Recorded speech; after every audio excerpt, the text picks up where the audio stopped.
Yo, what's up guys? Welcome back to the channel. And as you can see, we are back for yet another PSGL E-Series video. Approaching the end of this series now on the channel. Next time out we'll be combining the next rounds together, as I had a little bit of a oopsie with the whole Singapore stream, as you'll be able to know when that video comes out, or if you watch the stream live. But for today we are at Abu Dhabi. A bit of a weird one, having it not as the season finale. But yeah, the PSGL guys have very much given us a weird calendar for their E series, trying to sort of use the tracks that haven't been used a lot, and now putting Abu Dhabi as round 7 out of 10, which is a bit of a weird one. But yeah. I'm always down for a little bit of a shake up. I used to do a league where we started at Brazil, which feels very wrong. So, but you know, it is what it is. We're always down for a little bit of a challenge here, and it will be a bit of a challenge for us today, as Abu Dhabi is very much a fresh circuit to me. I didn't compete here in F1 Esports. Let's go. So yeah, my lap count around this track is very low. At the time, this was literally my first race around Abu Dhabi, and then I competed in WI, I believe, a few days later. And something I didn't really know about is heading into that first chicane there, you can actually put your car over the rumble strips on the entry, and if you do that right, that can gain you quite a bit of time. And I was doing that into turn 5, but not into the chicane, which yeah, definitely was costing us here. But yeah, we sort of corrected that mistake for WOR, but nonetheless, the pace hasn't been too bad heading into this one. Not a bad PB heading into this, but it's very difficult to extract around this track because there's such strange curbs and weird holes and divots in this track around this time. So yeah, we're gonna have that to contend with as well. A little bit not RNG based, but yeah, there's plenty of risks around this track, even though they're not sort of always visible to the eye. But now we are into our first Q1 lap here, and taking this first couple of corners, well, next couple of corners completely flat out, and heading down into turn 5 now. It's a 17.2, which is pretty decent for Q1, I suppose. First lap of Q1. A little bit deep down into turn 5, which is going to compromise us now up the straight. But yeah, Q1 should be a little bit more easy than usual. We usually don't struggle to get out of Q1 in general. But yeah, there's 4 guys today serving qualifying bans. So yeah, there's only going to be 1 person going out in Q1. So as long as you can get a decent lap in, you shouldn't realistically be going out in Q1 here. And it's going to be quite unfortunate for the one guy who isn't able to get himself out of Q1 here. But yeah, it's been a pretty okay lap so far. Nothing super, but as we say, no real need to take any risk here climbing these curbs here. I like the way they've sort of reprofiled this. Don't really like the way you have to sort of take it in the F1 game. It feels a bit strange, a bit yeah, a bit arcadey, the way you have to sort of rotate the car through there.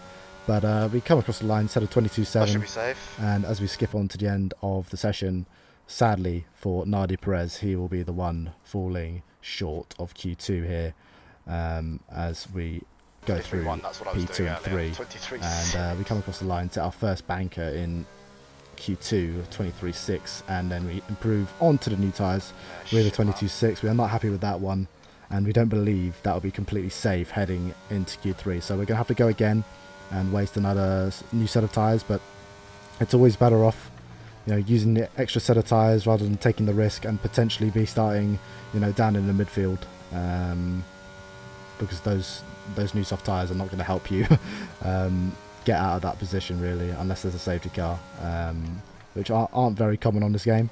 So we're going to have to try and find an improvement here, and we are about 80 thousandths up, heading onto this back straight. So pretty good start to the lap, and as long as we can sort of close it out in this sort of fashion, try and get into the 0.5s at least, we should be relatively safe here heading into Q3, as we try and get a good traction now off that turn 6 and 7 chicane, which we don't do a great job of. Lose a little bit of time, but it is still looking solid enough to try and get us through here, heading purple to the middle sector. So it's looking pretty good, as long as you don't make any mistakes into the last sector, but it is a really difficult sector to try and hook up, trying to get into the groove of this track, and yeah, it's a little bit tricky. We missed the apex there of the second left, but we pick up a little bit of time nonetheless. Completely flat out through the second to last corner here, and you just have to, you know, pitch the car into that last corner and try and get it rotated very quickly. And we come across the line for a 22.5, which isn't great, but it'll get us through nonetheless. As you say, code offline. FPL guys have been struggling this season, but he finds his way into Q3, so GG's to him as we come across the line to set our first new tyre run in Q3 with a 22.3, which isn't fantastic. Our PB was in the 21s, or the very, very low 22s at least. I can't really remember, to be honest. So yeah, trying to get as close to that as possible now. So we have a couple of attempts to find. We didn't have a great first corner, sort of knocking the inside curb. So as you can see, our first sector hasn't been brilliant, losing a little bit of time to what would be optimal. And now we have a pretty poor exit onto the back straight here, just again clipping the inside curb in turn 5. So we're just under half a tenth down, heading into the sort of midpoint of this lap. So we have plenty of work to do if we're going to try and propel ourselves up the order. We're P6 currently after our first lap, and we are only going to fall from there if we don't improve.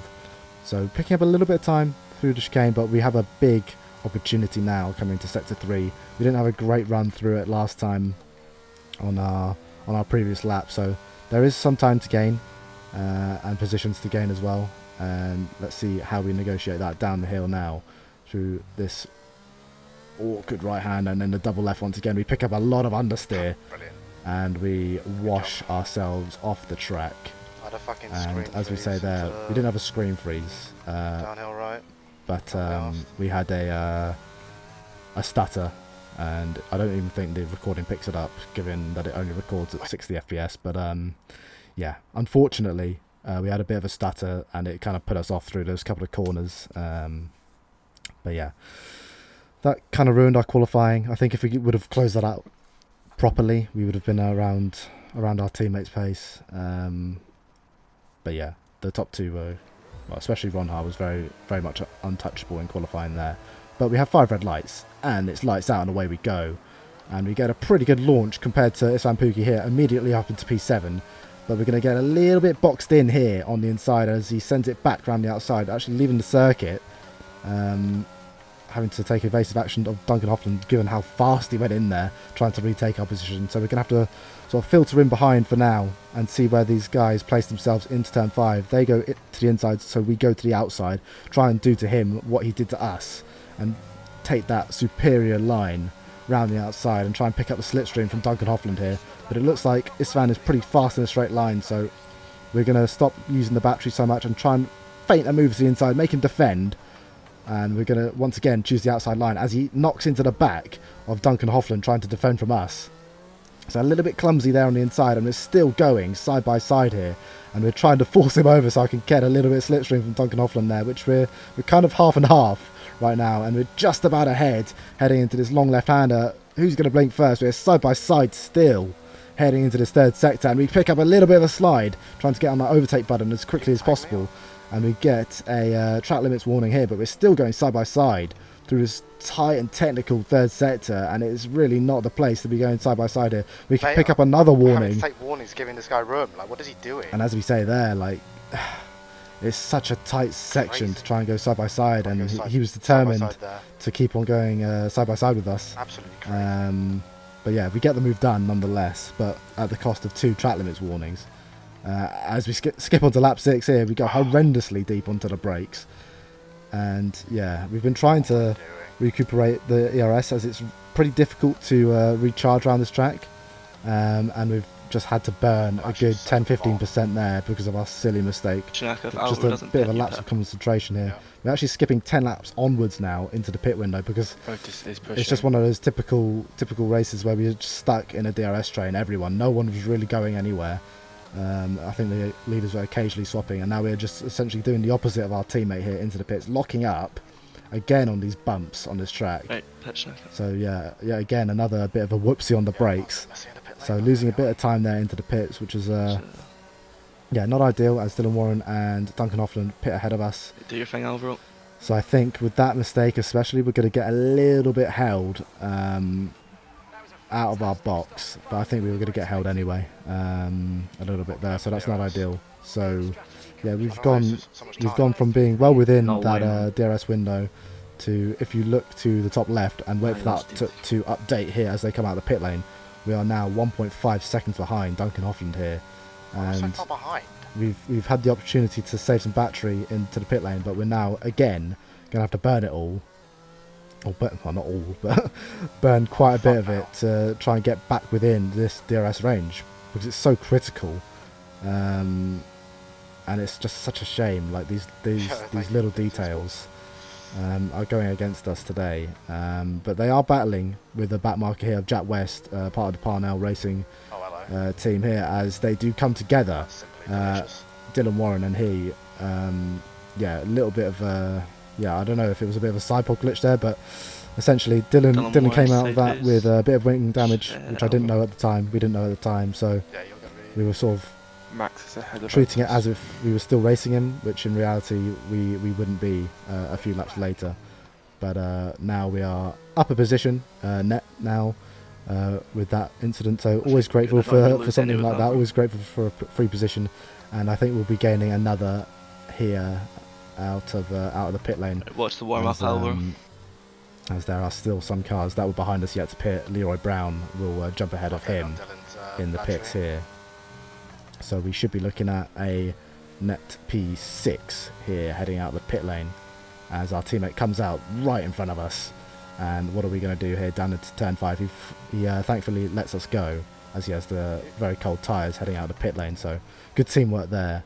And yeah, no need to battle amongst ourselves, as you know, this is a team's championship, and yeah, we can always play the team game later on, which skipping a couple of laps later we are looking to do here. We're pretty low on the battery, I think, you know, having to waste quite a bit, and we're just going to let Alvaro go here on the racing line, as he can attack the guys in front a little bit easier, I think, on the fresher tyres, a bit more battery to deploy. And we're going to try and follow him through here to the end of the race. But we pulled that off pretty nicely. Make sure he keeps the DRS to Duncan there. So good teamwork. Just watch the DRS. People were struggling with this it. Final phase of the race. Just 9 laps to go here. Dylan. And we're going to try and force our way through this field. But it's been difficult so far this race. Obviously, 3-0. Not many highlights here, to be honest. Having to skip on quite a bit. Struggling on the mediums. Yeah, it's just that typical DRS train. That we've not been able to break through, but now skipping on a few laps later, Alvaro is going to do that, and he's going to look to the inside now of Duncan Hoffland, who has actually picked up a 3-second track limit warning, track limit penalty I should say, but you never know whether those are always going to stand. You know, even taking our own example of lap 1, there's 1 or 2 warnings there that could probably get removed in the stewards room. So we never know if those warnings are completely legit. So we're going to get on the overtake button. We've saved a little bit up with the DRS open here into the slipstream of the VSR and Aston Martin reserve driver here. Down the inside of turn 6, we're going to get that stopped nicely on the brakes this time. No such mistakes as we did early on in the race, and we get that move done up to P5. Yeah, and thankfully he lets us go there, give him a little bit of a weave. I think that must have meant that he did get all those warnings legitimately, because he didn't give any sort of a fight there, so appreciate him letting us go. But now we're on to the last lap of the race here, and the top 2 of Otis Lawrence and Thomas Ronhart are now sort of starting to break away, burning all their ERS and on those fresher tyres, and now it is essentially trying to chase down the back of Max Wissel here, who's found himself into a podium position by going for a mega undercut here. So his tyres are going to be a little bit you know, worse for wear heading into the end of this race, so Alvaro is going to be trying his utmost to try and get onto the back of him, just half a second behind here, as the top 2 are now battling for it. And I believe Otis is going to just about hold off Thomas Ronhaar here for the first straight, but I think there's going to be very, very little he's going to be able to do here heading on to the second one. I think he burnt quite a lot of his ERS on the second to last lap trying to build a gap, which didn't quite work, and Thomas Ronhaar enters the lead for Haas. But I believe his teammate actually retired earlier on in the race, so yeah, it's been a little bit of a resurgence for Haas recently, but fortunately it's not going to be a huge gain or any sort of gain at all for them, because their second driver hasn't been able to bring it home, and we are still here in P5. Alvaro's still trying to pressure the back of Max Wissel here, but it's going to be a little bit too little too late as we round the last corner. He's right on his gearbox, but we are going to come home P4 and 5 here in the Abu Dhabi Grand Prix, and Isfan jumps up to P6 there. We were trying to drag Duncan along to try and get ahead of him, because we are essentially racing Parnell at the moment in the championship. We had I think 67 or 64 point lead, something like that, heading into this round ahead of them. It's been like quite a stable gap, so trying to maximise that, but we've done a very good job today extending our lead to them. Obviously P4 and 5 with a P6, and well, we can't even see Jack West on the leaderboards here, so that's very good for us. And skipping on to the updated spreadsheet, we can see Jack West ended up P15 there, with Piotr Stachulek unfortunately coming home in not even P20 as he retired. Didn't even get a point for that. So as you can see, we extend our championship lead here to 83 points, I believe that is, heading into the last 3 rounds of the championship. So yeah, it's looking pretty good as long as we can keep up these consistent performances. Obviously they're not race wins like we had so many of at the start of the season, so it's not the most enjoyable to be 4th and 5th. I can imagine as well for Alvaro. I'm sure he would echo the same feelings, but yeah, we're doing what we need to do and increasing that gap now. We're over 100 points clear of Haas as well, so yeah, even with the danger man of Thomas Ronhaar, we are managing to hold on for the time being. So yeah, if we stay consistent, we can close this championship out hopefully in the next couple of rounds, even ahead of the last one in USA. But yeah, that's been it for this one, guys. Thank you so much for watching. Hope you've been enjoying them, and yeah, next one coming up in the next couple of days before the release of F123, so keep your eyes out for that. It'll be Singapore and Bahrain into the same episode. Yeah, so hope you enjoyed, and yeah, take care and peace out.